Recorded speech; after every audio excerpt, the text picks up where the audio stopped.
അരുൺരാജ് കൂടി ചേരുന്നു. അരുണ, കൊല്ലം വിജിലൻസ് കോടതി വീണ്ടും പോറ്റിയുടെ ജാമ്യാപേക്ഷ പരിഗണിക്കുകയാണ്. നേരത്തെ 90 ദിവസമായി കുറ്റപത്രം സമർപ്പിച്ചില്ല, എനിക്ക് സ്വാഭാവിക ജാമ്യത്തിന് അർഹതയുണ്ട് എന്ന വാദം പരിഗണിച്ചാണ് ദ്വാരപാലക കേസിൽ പോറ്റിക്ക് ജാമ്യം കിട്ടിയത്.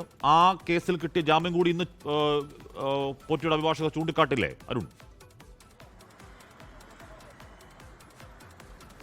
അശ്മതിൽ ചെറിയ തിരുത്തുണ്ട്. ഈ ദ്വാരപാലക കേസുമായി ബന്ധപ്പെട്ട ജാമ്യ ഹർജിയാണ് ഇപ്പോൾ കോടതി പരിഗണിച്ചുകൊണ്ടിരിക്കുന്നത്. അതിൽ ഇന്ന് വിധി പ്രസ്താവത്തിലേക്കാണ് കോടതി കടക്കുക.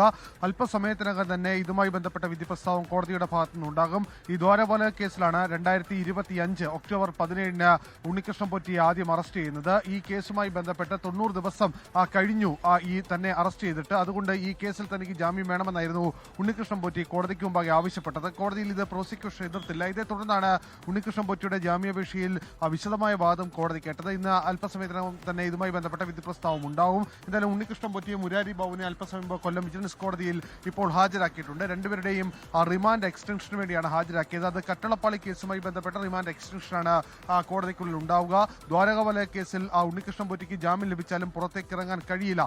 അതിൽ കാരണമായി ചൂണ്ടിക്കാട്ടുന്നത് കട്ടളപ്പാളി കേസിൽ ഉണ്ണികൃഷ്ണൻ പോറ്റി നിലവിൽ റിമാൻഡിലാണ് എന്നുള്ളതാണ്. ഇതിൽ ഏറ്റവും പ്രധാനം SITക്ക് കുറ്റപത്രം സമർപ്പിക്കാൻ കഴിഞ്ഞ 90 ദിവസമായിട്ടും കഴിഞ്ഞിട്ടില്ല. ഒരു ഭാഗികമായ കുറ്റപത്രം പോലും കോടതിക്ക് മുമ്പാകെ എത്തിയിട്ടില്ല എന്നുള്ളതാണ്. അത് SITയെ സംബന്ധിച്ച് വലിയ തിരിച്ചടി ഉണ്ടാക്കാൻ പോകുന്നതാണ്.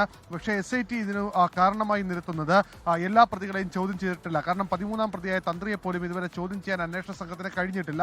മറ്റൊന്ന്, ഇതുമായി ബന്ധപ്പെട്ട തെളിവുകൾ കണ്ടെത്താൻ കഴിഞ്ഞിട്ടില്ല. ഈ സാഹചര്യത്തിൽ ഒരു ഭാഗികമായ കുറ്റപത്രം നൽകിയാൽ അത് പ്രതികൾക്ക് വരും ദിവസങ്ങളിൽ വലിയ ആശ്വാസകരമായും അവരെ സംബന്ധിച്ച് അവർക്ക് പുറത്തേക്ക് പോകാനുള്ള സാധ്യതയും തുറക്കും. അതുകൊണ്ട് പരമാവധി തെളിവുകൾ ശേഖരിച്ചുകൊണ്ടുള്ള കുറ്റപത്രമായിരിക്കും അന്വേഷണ സംഘം കോടതിക്ക് മുമ്പാകെ സമർപ്പിക്കുക. എന്തായാലും കട്ടളപ്പാളി കേസുമായി ബന്ധപ്പെട്ട റിമാൻഡ് എക്സ്റ്റൻഷൻ കോടതി ഇന്ന് പരിഗണിക്കുമ്പോൾ ദ്വാരപാലക കേസിൽ ഉണ്ണികൃഷ്ണൻ പോറ്റിക്ക് സ്വാഭാവിക ജാമ്യം ഇന്ന് കോടതി അനുവദിച്ചേക്കും എന്ന വിവരമാണ് ലഭ്യമാവുന്നത്.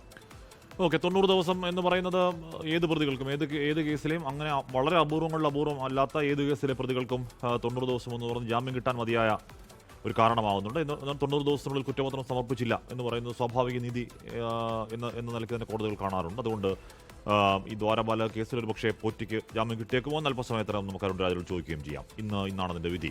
ലോകത്തെവിടെയായാലും ഏത് സമയത്തും 24 വാർത്തകളും ഓഗ്മെന്റഡ് റിയാലിറ്റി പാക്കേജുകളും എക്സ്പ്ലെയിനറുകളും വിശദമായി കാണാൻ ഞങ്ങളുടെ യൂട്യൂബ് ചാനൽ നിങ്ങൾക്ക് സബ്സ്ക്രൈബ് ചെയ്യാം.